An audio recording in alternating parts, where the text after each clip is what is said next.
Welcome to Colin's Uncut Mania. We'll be doing some nice little recordings for a nice little video that I'm planning. So let's just get right into it. Hello and welcome to this new video. Today's topic is going to be gaming, a topic that I'm very intimately familiar with. So I'm going to start with some positive takeaways for every gamer looking to stop so that it's not that big of a deal. Number 2, I'm going to tell you about my personal story so that you can better relate with me and understand why to stop. And last but not least, I'm going to tell you why I think you shouldn't be excessively gaming and why I call it an addiction. I hope you're going to have fun with the video. Let's jump right in. And if you stick through to the end of the video, you're going to get the 2 tactics that really helped me conquer my gaming addiction. I can deal with that. Why is it blue?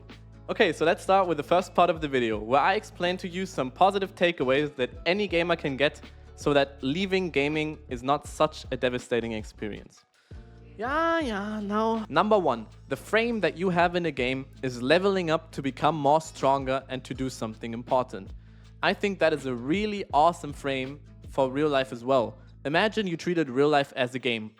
You didn't care so much about losing and you just did whatever you wanted as in the game and leveled up over time. You set different portions and different tasks that you can do in order to get stronger, and over time you improve to be a really awesome character. Treating life as a game would really help you to achieve such things. Number 2, in life as in a game, treating progress as more important than success is a cheat code.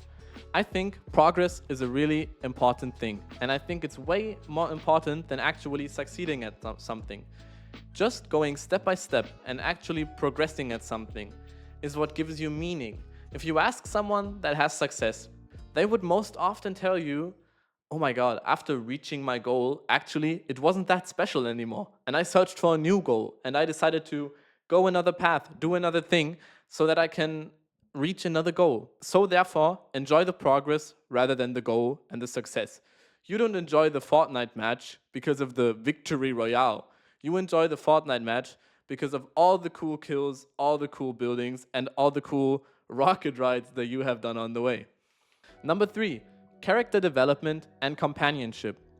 Life can be treated as a game in the sense of developing your own character. And it can also be treated as a game in terms of not doing the whole journey alone. I think what you can take away from a game is that a team is stronger as a solo. If you play your game of life together with other people that have same interests or similar ideas, and you have fun with them along the way, accomplishing stuff together rather than alone, you're gonna have a lot more out of life than if you do everything on your own. And lastly but not least, a game doesn't end when you fail. Just because you lost one round doesn't mean you can't start another. So stop treating every failure in life as the end of the world.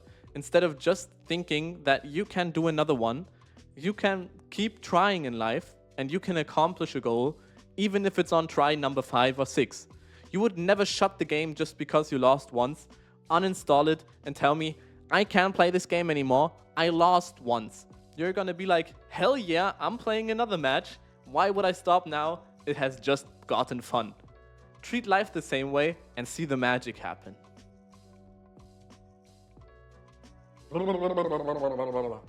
Okay, so let me get into my personal story of gaming and how I conquered it in the end. I started my gaming journey as a little 10-year-old boy. I played a lot of Forza Horizon and a lot of GTA 5. I know, wicked world we live in where a 10-year-old plays GTA 5. But I enjoyed the game, don't judge me for it. I actually liked it very much.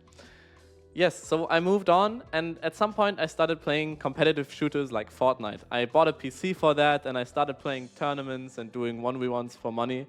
I really liked that phase of my gaming life, and that's the one I look back the most to and in enjoyment. It was really fun. My competitive spirit was really taken by that. Shoot. All right. One enemy remaining. Oh my god! So, fast forward to 2020 when COVID hit and everything closed up and we all had to stay at home.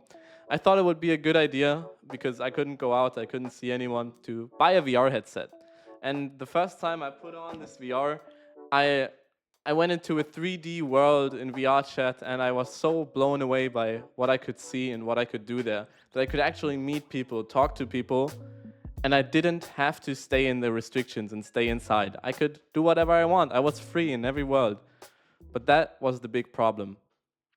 The reason I'm telling you this is I didn't know that I was being sucked into gaming with the VR headset and VR chat. I didn't know that it was a bad thing at the time. So I want you to really get more aware of these problems. Okay, so let's move on to the second part of the video, where we discuss why I think gaming is a bad thing for you and why I think you should stop it, at least gradually over time. Point number 1, dopamine. Gaming is a highly dopaminergic activity. The more you game, the more dopamine is given into your body. And you gotta be really careful with that, because the tolerance over time increases heavily. So when in 1 month, 1 hour of gaming a day will give you enough dopamine to exhaust you and make you happy, a few months later, it's probably already gonna be something more like 2 or 3 hours a day that you need to get along. Therefore, be careful with the tolerance of dopamine in gaming. Also, the more you game and the more dopamine you get through gaming, the lesser the real world is still interesting to you. It's gonna get more and more boring over time, and activities that used to be very fun to you, it's not that you've gotten older, no, you don't have any dopamine left to pursue those other activities, and they just seem very boring to you. So, beware of how gaming robs you of your dopamine every day. Okay, idea number 2. You can level up as much as you want in a game. You will stay the same in real life.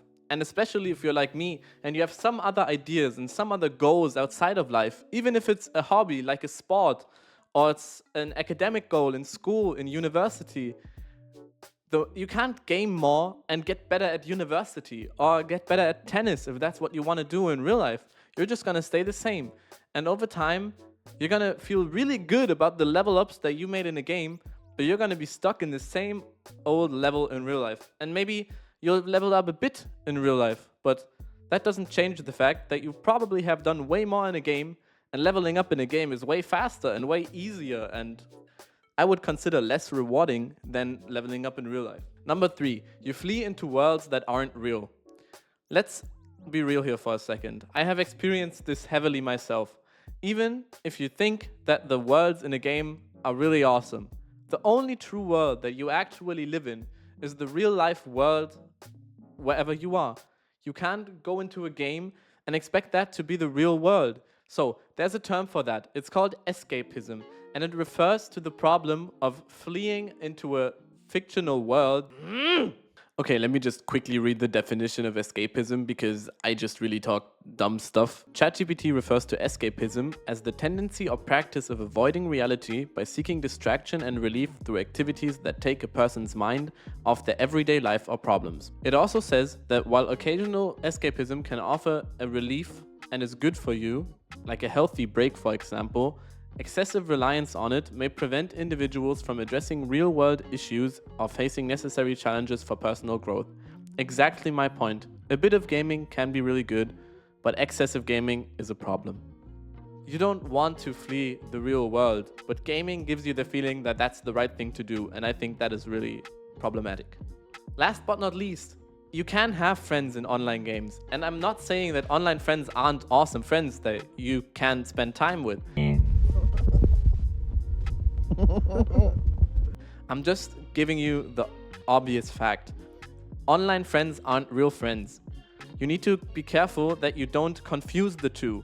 Just because someone is your friend online, that doesn't mean they will help you if you have a problem in real life. That doesn't mean that they can come and help you when there is something actually going on. And it doesn't mean that you can actually spend quality time in person with them. Even if it might seem that way when you sit on your computer and play on Discord with them, it's not the same thing as actual human contact. And oftentimes, we as gamers, me as a former gamer, we tend to think that this is the same kind of human contact that we get when we actually meet someone, which is just not the case. So let's move on to the 2 strategies that I found that helped me really get away from gaming quite quickly after all. So the first solution that I found that really helped me get away from my gaming problem was being social and having some more friends. In the beginning of this year, when I had just moved to this new city in Dresden, Germany, I was really lonely. And therefore, I really got back into gaming. And I decided one day, this is gonna end now. So let's go out and find some people to talk to. My masochistic brain thought of the idea of just talking to one person every day. So that's what I did. I went out there and spoke to one person I didn't know every day. You don't have to do it that extreme. Your existing friends are totally good enough. But if you want to do it like me, feel free, try it out. It really easily helped me reconnect with the real world outside and actual people, getting some actual human connection. And that really quickly made gaming less attractive to me. Try it out, you'll see for yourself. And the second thing that I found was simply taking something more meaningful upon me, something that was about more than just myself, and putting that up with gaming. In competition with a more meaningful thing, gaming very easily perishes, and gaming becomes the number 2 option that you don't like to do as much. So for me, that was doing YouTube. Learning other important things that I wanted to do on the side, not only YouTube. So I went into martial arts, for example.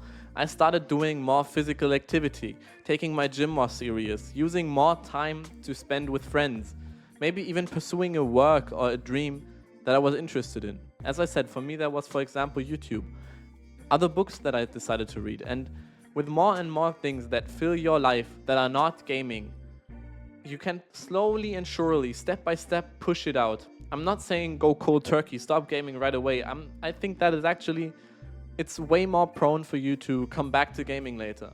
But if you slowly push it out by finding meaning in other things, my relationship was also a very important part. I started dating and I started going out with girls. And then I realized I was actually a little bit in shame for being a hardcore gamer that gamed 6 hours a day. I didn't want to tell that to a girl on a date because I felt like I could be doing so much more meaningful things with my time. So that were the 2 things that really helped me get away from gaming. So we've already gotten through. That was the 3 big parts that I wanted to convey to you about gaming.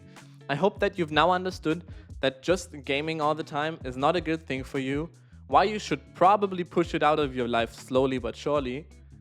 And you've also understood that you have some great takeaways and that your years of gaming weren't for nothing. Sorry, I gotta check something.